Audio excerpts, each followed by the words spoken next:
Hey guys, तो चलिए शुरू करते हैं आज की क्लास। और आज के इस क्लास में हम डिस्कस करने वाले हैं लास्ट 6 मंथ से रिलेटेड करंट अफेयर्स, जिसमें मैं आज डिस्कस करने वाला हूँ मई और जून मंथ से रिलेटेड कुछ मोस्ट 35 इम्पोर्टेंट क्वेश्चंस, जो कि आपके एग्ज़ाम पॉइंट्स ऑफ व्यू से काफ़ी इम्पोर्टेंट होने वाले हैं। तो आज का जो टॉपिक होने वाला है आपको मिसलेनियस सेक्शन से लिया गया है। जैसे इसमें कुछ डिफेंस रिलेटेड न्यूज़ होंगे, देन जितने भी इंडेक्स रैंकिंग रिलीज़ किए गए हैं पूरे ऑल ओवर वर्ल्ड में डिफरेंट ऑर्गेनाइजेशन के द्वारा, उसमें इंडिया की क्या रैंक है उसके बारे में मैं बताऊंगा। देन आपको इंटरनेशनल न्यूज़ जो भी हैं उसके बारे में होंगे क्वेश्चंस। देन स्पोर्ट्स सेक्शन से होंगे या अवार्ड्स इन ऑथर्स से भी कुछ क्वेश्चंस इसमें लिए गए हैं, जो कि एग्ज़ाम पॉइंट्स ऑफ व्यू से बहुत ही इंपॉर्टेंट होने वाले हैं। तो चलिए शुरू करते हैं आज की क्लास। और क्लास शुरू करने से पहले आप हमारे इस यूट्यूब चैनल पाठक अड्डा को सब्सक्राइब कर लीजिए, साथ में बेल आइकन भी दबा लीजिए, ताकि जो भी वीडियोज़ यहाँ पे अपलोड होंगे उन सभी का नोटिफिकेशन आपको मिलता रहेगा। तो चलिए क्वेश्चन की ओर चलते हैं। तो चलिए स्टार्ट करते हैं। आज का पहला क्वेश्चन हमारे सामने ये रहा। Recently which country has announced that it will exit the open sky treaty. अब कुछ लोग हिंदी मीडियम वाले हैं जो इसके हिंदी नहीं समझ पा रहे होंगे, तो उनके लिए मैं उसका हिंदी कन्वर्ट कर देता हूँ। अगले पीपीटी में मैं हिंदी मीडियम वाले क्वेश्चंस को भी साथ में ऐड करके लाऊंगा। तो इसका हिंदी होगा, हाल ही में किस देश ने ये घोषणा किया है कि वह खुले आसमान संधि से बाहर निकल जाएगा। ऑप्शंस हैं इसके यूएसए, रसिया, चाइना, जर्मनी और नन ऑफ द एबव। तो इसका जो राइट आंसर होगा United states of America. Donald Trump ने बताया है कि वो इस ट्रीटी से बाहर हो जाएंगे, क्योंकि रसिया इस चीज़ को वायलेट कर रहा, इस ट्रीटी को नहीं मान रहा है। तो अब सबसे पहले जानते हैं कि ये ओपन स्काई ट्रीटी होता क्या है। तो इसको साइन किया गया था लगभग 34 देशों के साथ मिलकर एक ही ट्रीटी को साइन किया गया था 1992 ईस्वी में। और इसका जो स्टार्टिंग हुआ था 2002 ईस्वी में हुआ था।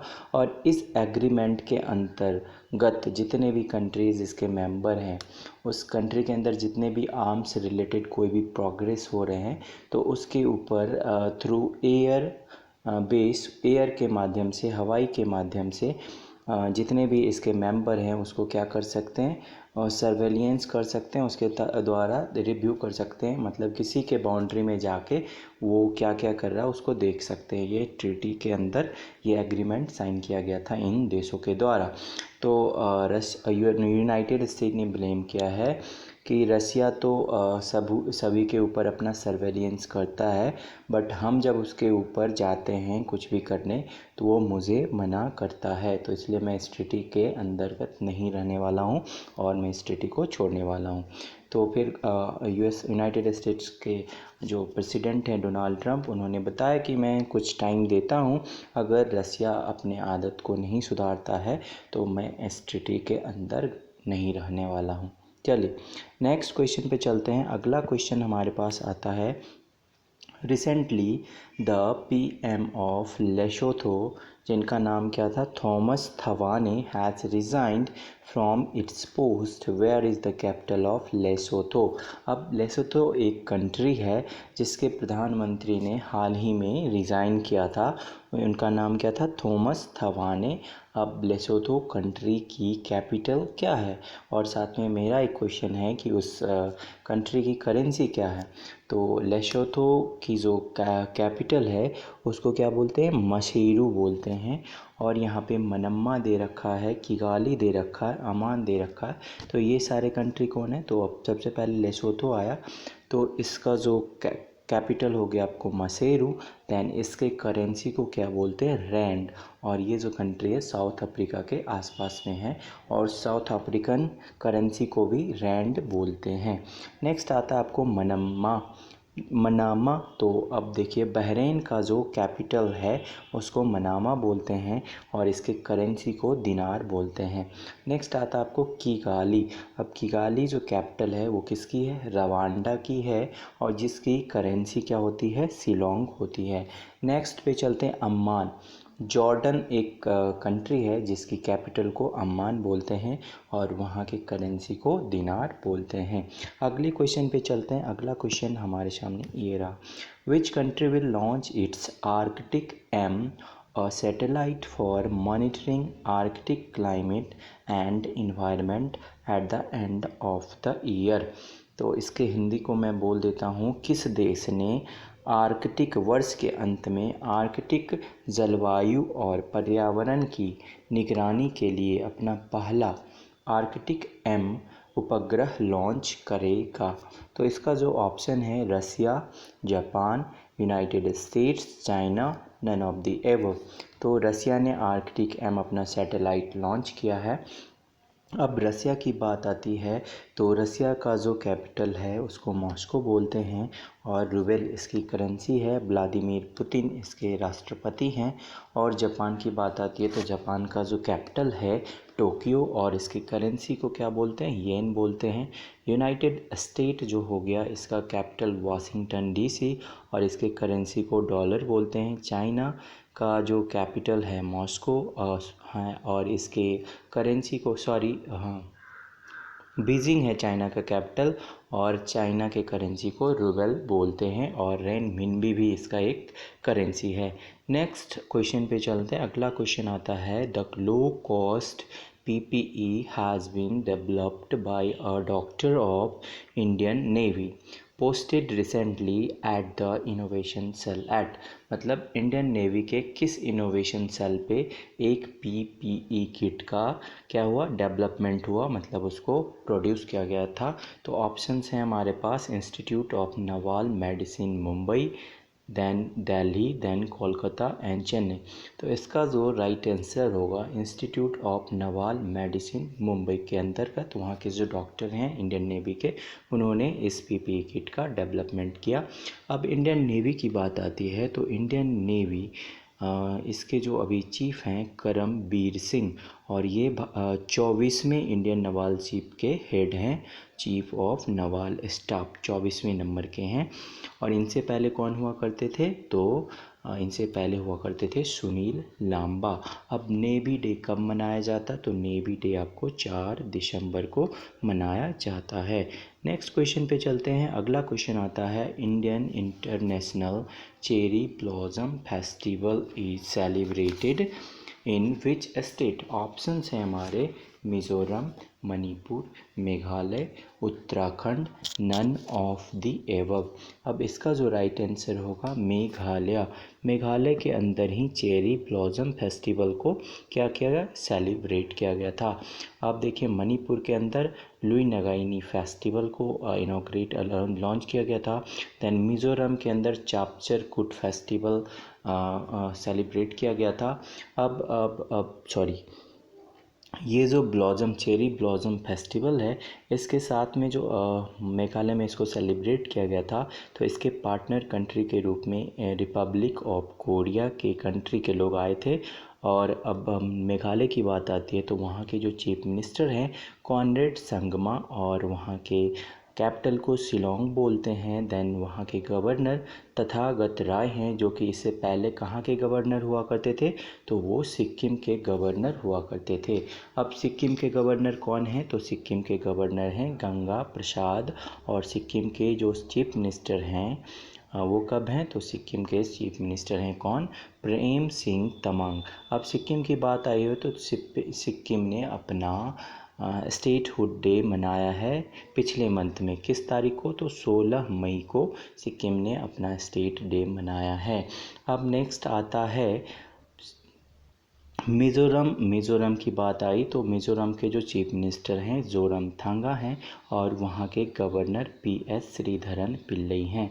अब मणिपुर ऑप्शन में दे रखा है तो मणिपुर के जो CM हैं आपको कौन है, N बीरेन सिंह हैं और वहाँ की गवर्नर नज़मा हेपतुल्ला हैं। और वहाँ रिसेंट में ही एक करंट अफेयर का न्यूज़ रहा था, जापान का ऑर्डर ऑफ राइजिंग सन का पुरस्कार दिया गया था किसको, डॉक्टर थैम लैंग चवाली सिंह। किस लिए ये पुरस्कार दिया गया था, तो जापान और इंडिया के बीच में जो इंटरनेशनल रिलेशन है उसको स्ट्रॉन्ग करने के लिए उनको ये प्राइज़ दिया गया। अब देखिए पार्टनर कंट्री मैंने बता दिया कि मेघालय के साथ पार्टनर जो हुआ था इस चेरी ब्लॉसम फेस्टिवल के लिए, तो वो कौन था? Republic of Korea. South Korea का करेंसी का क्या नाम है? तो ओन, और कैपिटल सियोल है। नेक्स्ट क्वेश्चन पे चलते हैं। अगला जो क्वेश्चन है, an extraordinary life a biography of Manohar Parrikar is written by. अब ऑप्शंस हैं Sadguru Patil, Maya Bhushan Nagvekar, Bharati S Pradhan, more than one, all of the above. तो ऑल ऑफ द एबव तो इसमें नहीं हुआ, क्योंकि भारती एस प्रधान एक बुक लिखे थे किसके बारे में? तो नरेंद्र मोदी के बारे में। उस बुक का क्या नाम था? तो turbulence and triumph the Modi years. ये किसके द्वारा लिखा गया था?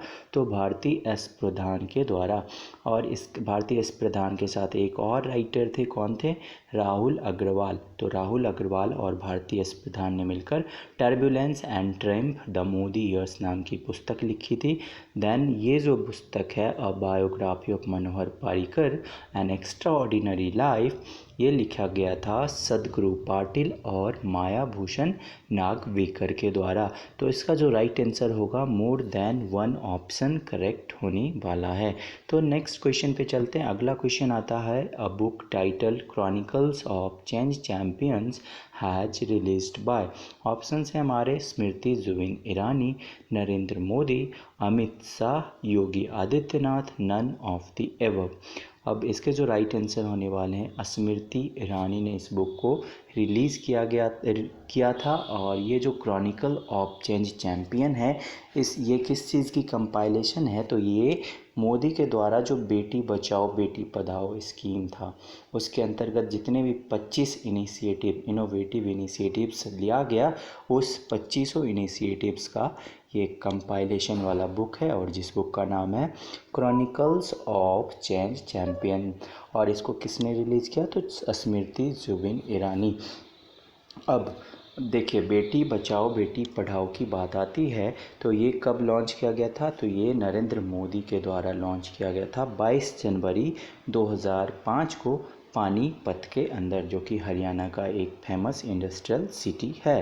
अब स्मृति जुबिन ईरानी की बात आती है, तो वो अभी सांसद हैं, कहाँ की? अमेठी की हैं, और वो राहुल गांधी के अपोजिट में खड़ी हुई थी और उन्होंने जीत हासिल की। और उनके पास अभी 2 मिनिस्ट्री है, एक women and child development minister और साथ में एक मिनिस्टर ऑफ टेक्सटाइल। ये सारे के सारे मिनिस्ट्री किसके पास है? तो स्मृति ईरानी के पास है। अब नरेंद्र मोदी की बात आती है, तो ये हमारे भारत के प्रधानमंत्री हैं, और इनकी जो कॉन्स्टिट्यूएंसी है कहाँ पे? वाराणसी, उत्तर प्रदेश। ठीक है। नेक्स्ट आता अमित शाह। अमित शाह हमारे गृह मंत्री हैं, मिनिस्टर ऑफ होम अफेयर्स, और इनकी कॉन्स्टिट्यूएंसी कहाँ पे है? गांधीनगर, गुजरात। योगी आदित्यनाथ, जो कि इससे पहले गोरखपुर के सांसद हुआ करते थे, अभी उत्तर प्रदेश के मुख्यमंत्री हैं। चलिए नेक्स्ट क्वेश्चन पे चलते हैं। अगला क्वेश्चन आता है, the test of my life from cricket to cancer and back is an autobiography of. Options हैं हमारे Yuvraj Singh, Irfan Pathan, Wasim Jaffer, Sourav Ganguly, more than one. तो इसका जो राइट आंसर होने वाला है युवराज सिंह। युवराज सिंह। अब इरफान पठान ने हाल ही में अपना संन्यास की घोषणा किया था, और वो बहुत अच्छे प्लेयर थे, ऑलराउंडर हुआ करते थे। वसीम जाफ़र को हाल ही में उत्तराखंड के रणजी टीम का हेड कोच बनाया गया है, और सौरभ गांगुली जो कि उनका कल बर्थडे था और वो 48 साल के हो गए, और उन्होंने 39th BCCI के वो कौन है? प्रेसिडेंट हैं। ठीक है। नेक्स्ट अगले क्वेश्चन पे चलते हैं। अगला जो हमारा क्वेश्चन आता है, RIMPAC 2020 is a world's largest maritime exercise of which of the following country. अब रिमपैक जो कि वर्ल्ड का सबसे बड़ा मैरीटाइम एक्सरसाइज है, वो किस कंट्री के अंदर होता है? तो ऑप्शन हैं हमारे USA, UK, रसिया गलत लिखा गया, RUSSIA, Russia, then China and India.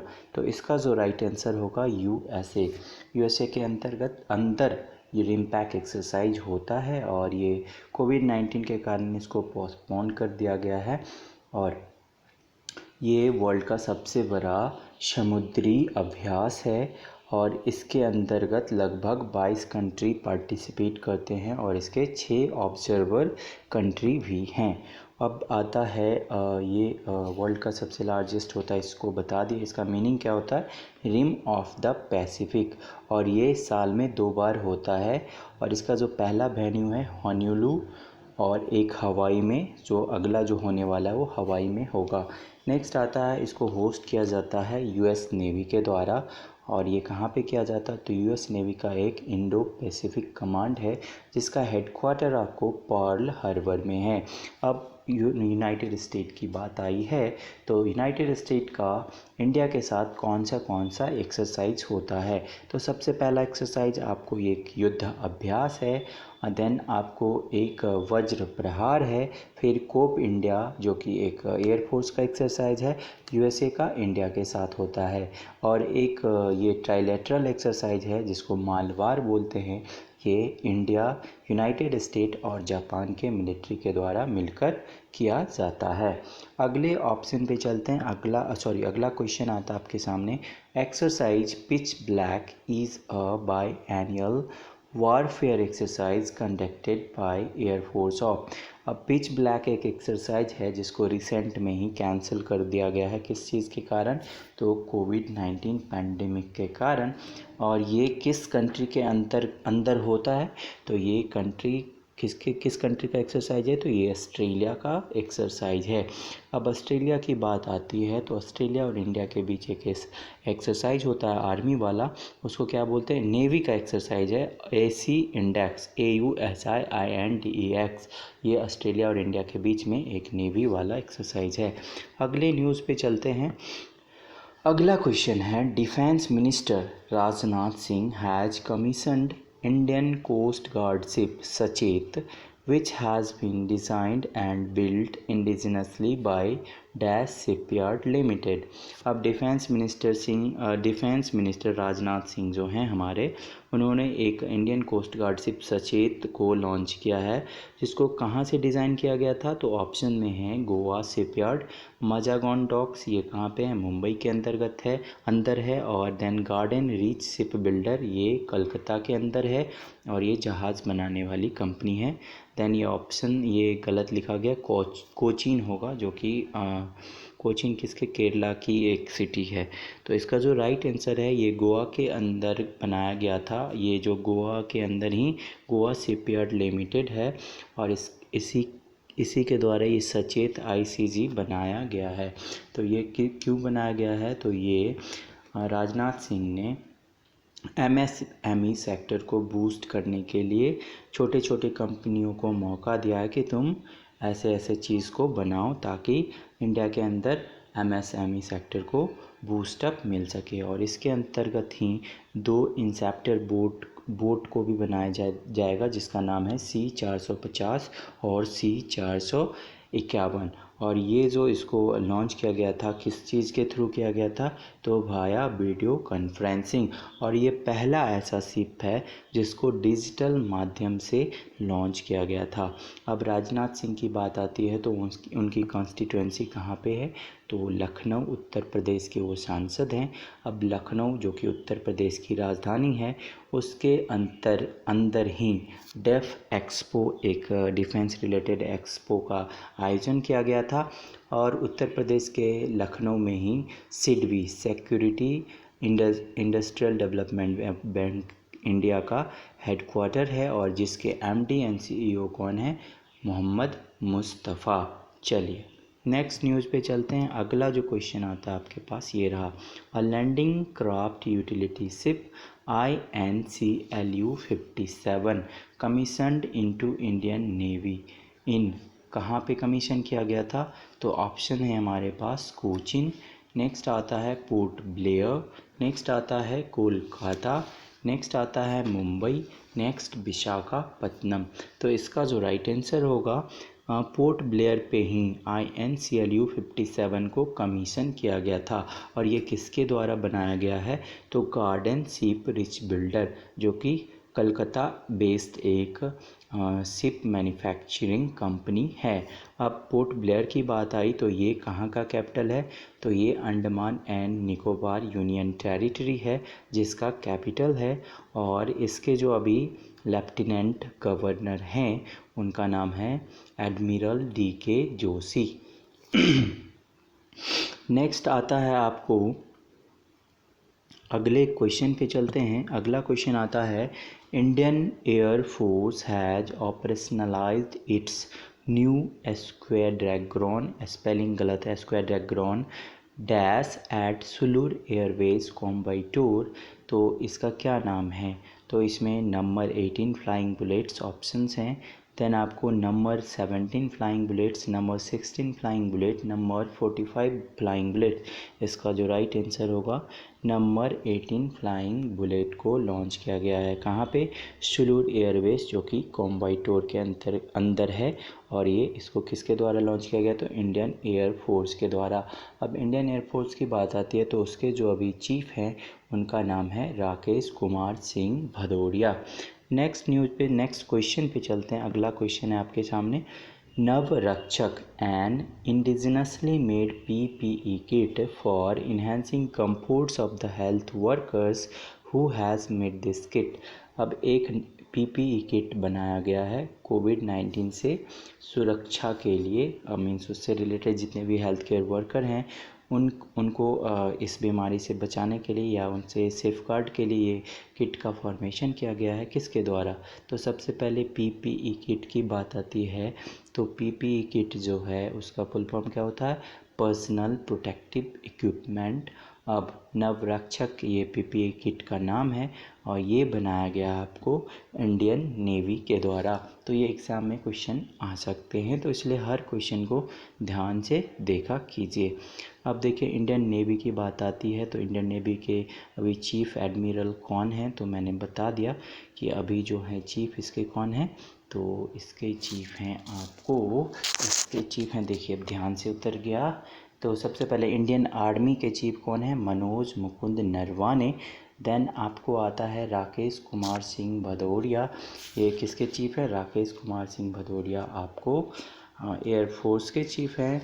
Then आपको करमबीर सिंह जो हैं वो नवाल हेड हैं और वो 24 नंबर के हेड हैं। नेक्स्ट क्वेश्चन पे है, यहाँ पे DRDO है तो DRDO का जो इस्टेब्लिशमेंट हुआ था 1958 में हुआ था। इसका हेडक्वार्टर न्यू दिल्ली के अंदर है और देन इसके जो सेक्रेटरी हैं G सतीश रेड्डी साहब हैं। अगले क्वेश्चन पे चलते हैं, India helped which country to set up military war game centre. Options हैं हमारे पास Uganda, Luanda, Kenya, Rwanda, none of the above. तो युगांडा के अंदर एक वार सेंटर को इस्टेब्लिश किया गया है जिसका नाम ही इंडिया रखा गया है और ये मिलिट्री वार्स गेम सेंटर है जो कि युगांडा के अंदर बिल्ड किया गया है। किसके द्वारा, तो इंडिया के द्वारा। अब ये सारे कंट्री हैं तो इसके कैपिटल करेंसी को जानते हैं, तो युगांडा का जो कैपिटल है उसको कंपाला बोलते हैं और यहाँ के करेंसी को शिलिंग बोलते हैं। देन लुआंडा आता है तो लुआंडा एक अंगोला एक कंट्री है जिसकी कैपिटल क्या है, लुआंडा, और इसके करेंसी को क्वांजा बोलते हैं। नेक्स्ट आता है केनिया। केनिया का जो एक नैरोबी इसका कैपिटल है और शिलिंग इसके करेंसी का नाम है। रवांडा के कैपिटल को क्या बोलते हैं, किगाली, और यहाँ की करेंसी फ्रैंक है। नेक्स्ट क्वेश्चन पे चलते हैं। अगला क्वेश्चन आता है, minister of defence has approved procurement of how many defence items from local ship builders. अब देखिए ये local ship builder means MSME sector को बढ़ावा देने के लिए डिफेंस मिनिस्टर ने ऐसा ये कदम उठाया है जिसके अंदर क्या होगा कि लगभग 26 प्रोक्योरमेंट डिफेंस आइटम को बिल्ड किया जाएगा। तो इसका जो राइट आंसर होगा 26 इसका राइट आंसर है, 2 नंबर। नेक्स्ट क्वेश्चन पे चलते हैं। अगला क्वेश्चन आता है what is the rank of India. अब रैंकिंग इंडेक्स से रिलेटेड कुछ क्वेश्चंस हैं। तो what is the rank of India in global terrorism index 2019। अब ग्लोबल टेररिज्म इंडेक्स 2019 लॉन्च किया गया है और ये किसके द्वारा पब्लिश्ड किया जाता है, तो published by Institute for Economics and Peace. और ये प्रीवियस ईयर में इंडिया की जो रैंक थी वो 8 थी और इस ईयर इंडिया की रैंक 7th हो गई। इसका राइट आंसर 2 होगा। और इंडिया से ऊपर 6 कंट्री हैं जिसमें आपको अफ़गानिस्तान आता है, ईरान आता है, देन आपको सीरिया हो गया, पाकिस्तान हो गया, सोमालिया हो गया।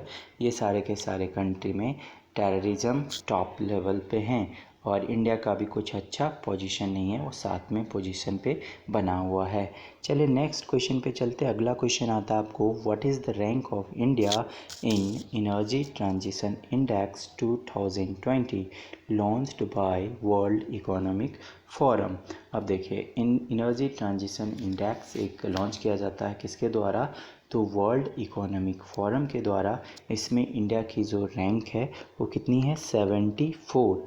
अब इसको टॉप किया गया है, एनर्जी ट्रांजिशन इंडेक्स को किसके द्वारा टॉप किया गया है, तो स्वीडन के द्वारा। स्वीडन का कैपिटल स्टॉकहोम और इसकी करेंसी को क्या बोलते हैं, क्रोन।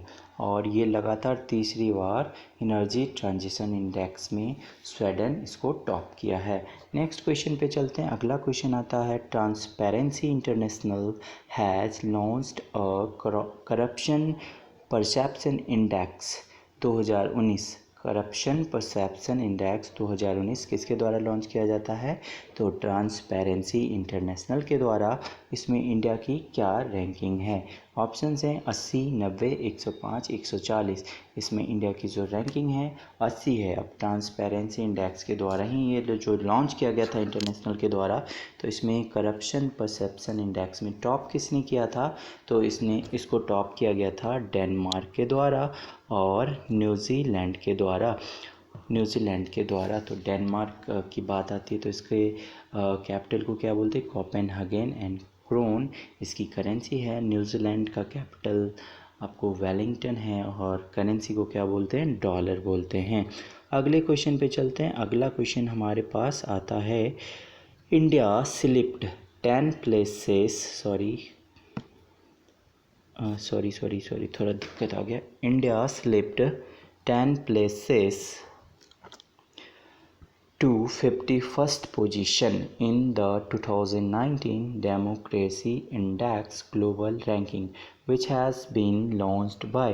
अब एक ग्लोबल डेमोक्रेसी इंडेक्स होता है जिसमें इंडिया का जो लास्ट ईयर रैंक था 61st है, इस बार वो 51st पोजीशन पे आ गया है। ये किसके द्वारा लॉन्च किया जाता है, तो ऑप्शन हैं हमारे the Economist Intelligence Unit, World Economic Forum, Institute for Economic and Peace, Transparency International, none of the above. अब देखिए ये जो ये इकोनॉमिस्ट इंटेलिजेंस यूनिट के द्वारा ये index global democracy index launch किया जाता है, जिसमें इंडिया की इस बार की जो रैंकिंग है 2019 के सर्वे की उसमें 51 है। पिछले साल 61 थी और टॉप किया गया है नॉर्वे के द्वारा। नेक्स्ट क्वेश्चन पे चलते हैं। अगला क्वेश्चन आता है आपके पास India has dropped 2 places on the World Press Freedom Index 2020 to be ranked 142। Means India का जो वर्ल्ड प्रेस फ्रीडम इंडेक्स में 142 रैंक आया है आउट ऑफ कितने कंट्री, 180 कंट्री के अंदर। और इस लिस्ट को किसके द्वारा टॉप किया गया है, तो ये नॉर्वे के द्वारा टॉप किया गया है। अब देखिए वर्ल्ड प्रेस फ्रीडम डे कब मनाया जाता है, तो ये 3 मई को सेलिब्रेट किया जाता है और उसी के दरमियान में ये इंडेक्स भी लॉन्च किया जाता है। और ये किसके द्वारा लॉन्च किया जाता है, तो रिपोर्टर्स विदाउट बॉर्डर्स के द्वारा इसको लॉन्च किया जाता है, जो कि एक पेरिस बेस्ड कंपनी है और जिसका ये कब से पब्लिश किया जा रहा है, तो ये 2002 से पब्लिश किया जा रहा है। और इसका जो पैरामीटर होता है इस इंडेक्स को लॉन्च करने के पीछे, तो इसका पैरामीटर होता है मतलब मीडिया का इंडिपेंडेंस कितना है पर्टिकुलर कंट्री के अंदर, दैन मीडिया का इन्वायरमेंट कैसा है वहाँ पे, कैसा सेफ्टी उसको दिया जा रहा है, दैन प्लुरलिज्म को फोकस करता है ये इंडेक्स, दैन ट्रांसपेरेंसी कैसा है किसी पर्टिकुलर कंट्री के अंदर, दैन लेजिस्लेटिव फ्रेमवर्क भी देखा जाता है, और क्वालिटी इंफ्रास्ट्रक्चर। अब इतने सारे कंट्री हैं तो सबके कैपिटल करेंसी को देखते हैं। तो नॉर्वे इसको टॉप किया है और इंडिया की रैंक कितनी है 142। अब नॉर्वे का जो कैपिटल है उसको ओस्लो बोलते हैं और यहाँ की करेंसी को क्रोन बोलते हैं। दैन फिनलैंड की जो कैपिटल है हेलसिंकी और वहाँ की करेंसी को यूरो बोलते हैं। दैन डेनमार्क आती है जिसके कैपिटल को क्या बोलते हैं कोपेनहेगन और यहाँ के करेंसी को फ्रैंक बोलते हैं। और स्वीडन जिसकी कैपिटल है स्टॉकहोम और करेंसी को क्रोना बोलते हैं। नेक्स्ट क्वेश्चन पे चलते हैं। India has been topping the Henley passport for 3 years continuously. Japan ने टॉप किया था किसको, हेनले पासपोर्ट इंडेक्स को लगातार 3 साल से टॉप कर रहा है। इसमें इंडिया की क्या रैंक है, इसमें जो इंडिया की रैंक है इसमें 84 रैंक है किसकी, इंडिया की। अब इसको टॉप किया गया है जापान के द्वारा। और सेकंड रैंक किसका है, सिंगापुर का। और थर्ड रैंक जर्मनी। और सबसे लास्ट में जो पासपोर्ट है वो किसका है, तो 107वां रैंक आता है अफ़गानिस्तान का और इसको टॉप किया गया है जापान के द्वारा। अगले क्वेश्चन पे चलते हैं। अगला क्वेश्चन आता है the international environment think tank German watch has recently released the global climate risk index 2019 और इसमें which country is the worst affected in the list. इन सबसे ज़्यादा जो वर्स्ट अफेक्टेड है ग्लोबल क्लाइमेट रिस्क में वो कौन सा है। ऑप्शन है हमारे पास जापान, जर्मनी, इंडिया, थाईलैंड और यूएसए। तो सबसे ज़्यादा जो वर्स्ट अफेक्टेड कंट्री है उसमें आपको कौन सा कंट्री आता है, तो जापान। इसका राइट आंसर क्या हो गया, जापान। नेक्स्ट क्वेश्चन पे चलते हैं। अगला जो क्वेश्चन है हमारे पास, The Sustainable Development Solution Network for the United Nations released the World Happiness Report on 20th March 2020.